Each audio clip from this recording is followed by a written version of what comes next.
Cordial saludo. El día de hoy me acompañan mis compañeros en formación de la especialización en salud mental comunitaria de la Universidad Nacional Abierta y a Distancia. Me acompaña la doctora Lady Caterine Roa, la doctora Estela Gutiérrez, la doctora Nelia Astrid Ibarra, el doctor Rodrigo Montañez y pues quien les habla, Mónica Marcela Ortiz. Adicional nos acompaña la doctora Marta Jimena Ramírez. Un saludo muy pero muy especial a la doctora Gina Catalina Urbano Velázquez, ella psicóloga especialista en derechos de los niños con una experiencia de más de 15 años en desarrollo humano, políticas públicas y gestión de proyectos sociales, psicóloga egresada de la UPTC, especialización en derechos de los niños, de la Sergio Arboleda, y queremos agradecerle por este espacio que nos brinda el día de hoy. Actualmente trabaja en la Gobernación de Boyacá. Gracias de nuevo por este espacio en el cual queremos indagar acerca de cómo la violencia afecta a la infancia en todas sus dimensiones, psicológica, sexual, física, y cómo la familia como entorno protector juega un papel importante en disminuir esta problemática o este factor de riesgo que afecta a nuestros niños. A continuación, mis compañeros harán una serie de preguntas enfocadas a la problemática anteriormente mencionada. Gracias. Buenas noches. Doctora Gina, ¿cuáles son los factores de riesgo de la violencia en la infancia de mayor relevancia desde su experiencia? Bueno, desde mi experiencia y teniendo en cuenta pues diferentes estudios y situaciones a nivel internacional, porque digamos que las infancias a nivel mundial han sido afectadas por las mismas circunstancias. Hay unos factores que podríamos decir que son propios o que se caracterizan en el niño directamente respecto al niño, que son los factores de riesgos que están asociados, por ejemplo, a niños no deseados, a situaciones en las que el comportamiento y la conducta del niño demanda un desafío mayor de los padres, situaciones de discapacidad, por ejemplo, en que los niños viven con las que nacen o muchas veces alrededor de la historia de su vida, pues se han desarrollado, y algunas enfermedades o situaciones de vulnerabilidad propias por condiciones físicas, psicológicas, cognitivas de los niños, que hacen que los padres encuentren un desafío mayor y que muchas veces no tengan esa respuesta adecuada frente a la crianza. Igualmente la familia frente a esas situaciones que los padres muchas veces viven propias de esos cuidadores que están relacionados, por ejemplo, a padres que no desearon un embarazo, tal vez muchas veces situaciones de intolerancia, de estrés, de frustración, condiciones propias, por ejemplo, de inmadurez en las expresiones afectivas, crisis familiares por muchas veces necesidades básicas no satisfechas, situaciones en las que tal vez se viene con un historial de violencia en los padres propio de la formación que ellos recibieron de sus padres, situaciones asociadas también a adicciones o situaciones de consumo inadecuado, incorrecto de bebidas alcohólicas o bebidas o sustancias psicoactivas, situaciones en las que tal vez los padres tienen algún tipo de conductas o condiciones de trastornos psiquiátricos, familias disfuncionales, situaciones de pobreza, situaciones en las que se carece muchas veces de condiciones educativas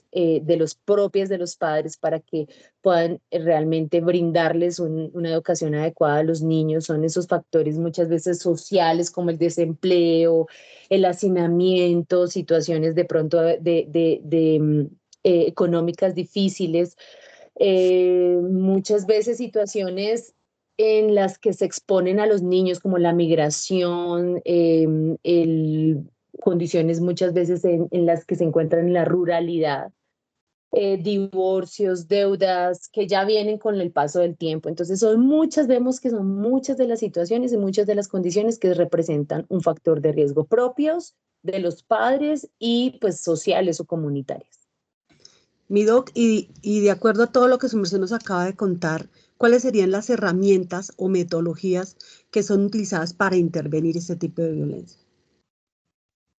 Bueno, son muchas, es un trabajo interdisciplinario, realmente es una responsabilidad, como lo dice la Constitución, política, responsabilidad, una corresponsabilidad de familia, sociedad y Estado. Digamos que para mí el primer respondiente es la familia, por eso en mi experiencia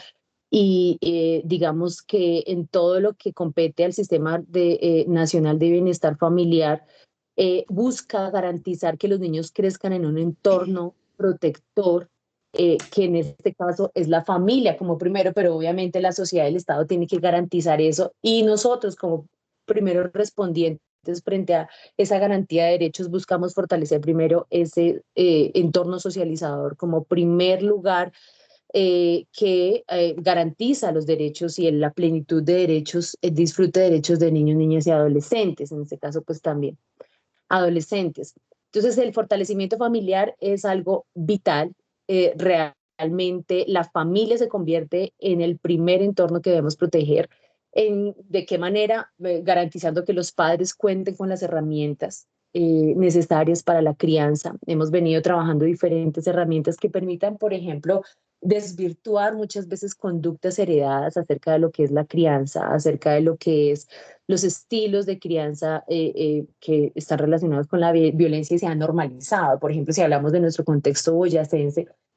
necesitamos ir quitando y creando, quitando tal vez esos imaginarios de lo que es el castigo, de lo que es la disciplina, porque en Boyacá se han acentuado mucho y eso hemos venido trabajando, educando a los padres en disciplina positiva, a los cuidadores, frente a eso, reeducando en cortar con cadenas de violencia que muchas veces se han pasado de generación en generación. Y esa ha sido una de las estrategias importantes, llegar a los padres, llegar a fortalecer las competencias parentales, padres, madres y cuidadores. Y pues en consecuencia de eso también trabajar en habilidades para que el niño tenga destrezas y desarrolle competencias de autocuidado, sobre todo, por ejemplo, a nivel personal frente a los posibles riesgos de violencia sexual. Es tan necesario y tan indispensable, ¿no? Y nos hemos dado cuenta que trabajar en el niño en estrategias de autocuidado, llegar a él y empoderarlo frente a lo que él puede diferenciar entre lo que es algo positivo, entre lo que es realmente el amor, en lo que es realmente la afectividad y lo que no lo es, lo que significa una agresión, una violencia sexual. Entonces es que el mismo niño puede identificar esos factores de riesgo y autoprotegerse. Se esperaría que no deberíamos decirle que un niño se proteja de su padre, de su padrastro, porque, por ejemplo, frente a la violencia sexual, el primer entorno en donde se da es en la familia y desafortunadamente el padre, padrastro o abuelo termina siendo el primer perpetrador de este tipo de violencias. Entonces, pero sí es necesario preparar los niños, empoderar los niños, darles las herramientas para que ellos también puedan protegerse y a su vez también puedan ser aquellos que protejan a sus mismos compañeros, a sus pares y que les permitan desarrollar también entre ellos pues mecanismos de autoprotección y a la larga va siendo en espacios seguros, entornos seguros. Estamos trabajando en eso, trabajamos no solo pues en la familia, sino espacios seguros educativos como la calle, porque muchas de las violencias, por ejemplo, cuando hablamos de violencia de género, que estamos hablando también ya más, digamos, de manera más directa en los adultos, necesitamos trabajar en las primeras edades, en donde las personas, niños, niñas, establezcan relaciones saludables, que el machismo, que diferentes formas muchas veces que se han normalizado de agresión y de relaciones violentas, pues puedan ser cambiadas por maneras de generar vínculos afectivos saludables, sanos en esas tempranas edades y en este caso desde la adolescencia también. Doctora, muchas gracias. Y bueno, siguiendo con nuestra serie de preguntas, teniendo en cuenta lo que nos ha mencionado su merced, ¿qué estrategias usted usa de pronto en la prevención pues de esta violencia en la infancia, pues que ha demostrado ser efectivas o eficaces para reducir esta problemática? Sí, como les mencionábamos, es importantísimo preparar pues estos padres jóvenes, por ejemplo. Uno de los factores de riesgo son esos embarazos, por ejemplo, que se dan en la adolescencia o vinculaciones de padres adolescentes que ya asumen una paternidad, obviamente con una cantidad de factores asociados como la falta de educación, situaciones de carencias económicas. Entonces, trabajamos mucho desde tempranas edades en las relaciones entre los padres como tal, y pues formando esos padres jóvenes para que permitan, primero, algo que necesitamos muchísimo y que hemos venido trabajando, es poder que este padre pueda identificar, reconocer y poder eh, eh, realmente darse cuenta cuáles son esas estructuras mentales que tiene acerca de la crianza para que no repita esas historias en su paternidad actual. Entonces buscamos identificar esas situaciones, esos factores que les han permitido o que les han favorecido muchas veces la violencia por su misma crianza. Entonces el trabajo en la historia de vida también de las personas frente a eso es muy importante, en donde a tempranas edades puedan llegar a fortalecerse y nos ha funcionado realmente. ¿Por qué? Porque esas parejas jóvenes están comenzando muchas veces cuando ya se ha pasado por un tiempo en donde ya los adultos tienen como muy arraigados ciertos patrones culturales, nos es más complicado y más difícil. Entonces, desde las tempranas edades es muy importante, padres jóvenes, eh, y pues obviamente que también en esa infancia y adolescencia puedan establecer proyectos de vida adecuados para la prevención. Ahí es donde se dan las primeros escenarios de prevención. No nos funcionan procesos aislados, es necesario hacer procesos de acompañamiento. Nosotros hemos venido realizando procesos de acompañamiento en donde nos acercamos a las familias, en donde trabajamos, y no solo como Gobernación de Boyacá, por ejemplo, sino sabemos y vemos que muchos de los programas que funcionan son aquellos que permanecen en el tiempo y permiten acercarse a la familia de manera personalizada, con un acompañamiento cercano, trabajar en la emocionalidad, trabajar en ese conocimiento propio para que ellos mismos adopten estrategias nuevas desde la singularidad de la familia, sea rural, sea urbana, y pues les permita a ellos ajustar unas pautas de crianza mucho más efectivas y pues con cuidado y con buen trato. Entonces, el acompañamiento es necesario, ideas aisladas o situaciones que muchas veces llegamos con un solo momento, no funciona tanto como lo es poder acompañar el proceso y poder escuchar también al padre,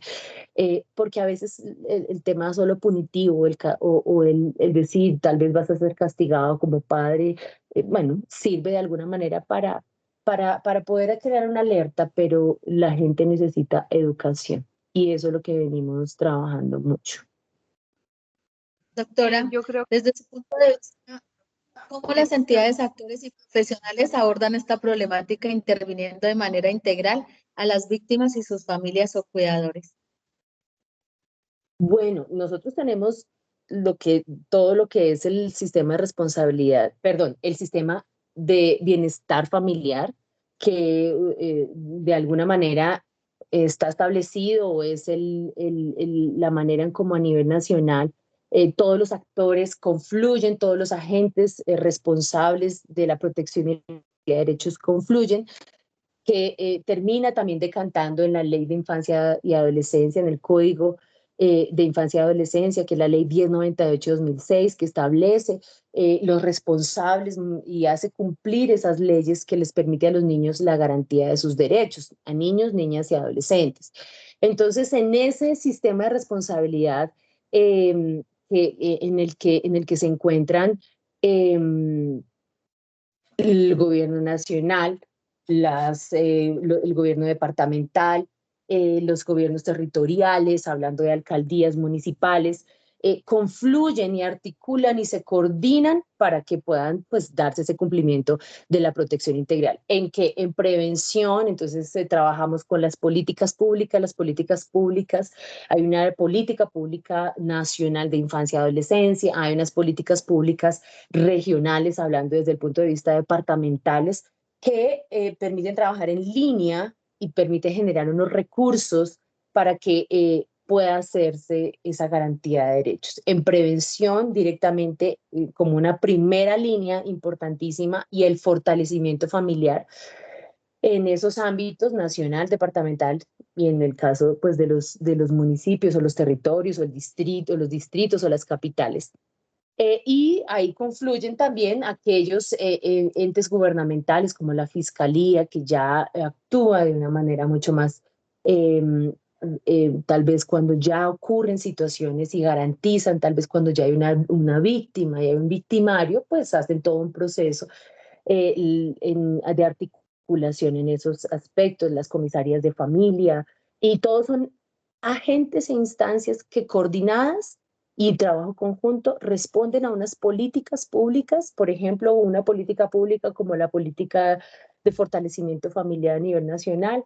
que trabaja y que pone a trabajar a estos entes gubernamentales, que permite consolidar o permite buscar la garantía de los derechos, y en esos encontramos pues ya el bienestar familiar con todos sus regionales en cada uno de los departamentos, que se encuentran también con sus oficinas en algunos territorios, en el caso de Boyacá en sus capitales de provincia, y que pues ejercen la labor de prevención, y pues ya en el proceso, si es necesario, frente a un posible restablecimiento de derechos, un proceso administrativo de restablecimiento de derechos en conjunto con las defensorías de familia, que ya promueven, ya es la protección de los derechos de aquellos niños que ya han tenido tal vez algún tipo de vulneración de derechos. Entonces ya es poder que a través de ese sistema, trabajando articuladamente, pueda generarse la prevención y la garantía de derechos de aquellos que ya han sido vulnerados.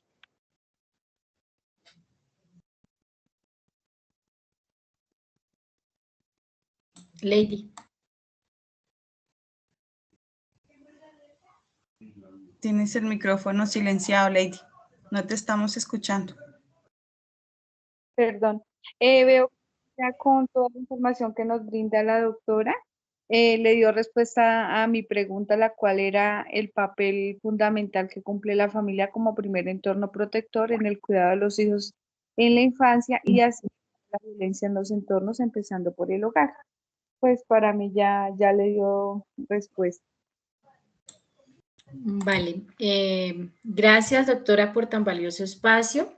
Pues tendremos muy en cuenta pues todas sus apreciaciones, nos servirá demasiado y será pues una ayuda en la construcción y en nuestra formación como futuros psicólogos especialistas, y pues de esta manera tener un abordaje y una intervención de manera adecuada con un bien colectivo. Muchísimas gracias. Muchas gracias, muy amable. A ustedes. Gracias. Queda al servicio y espero haya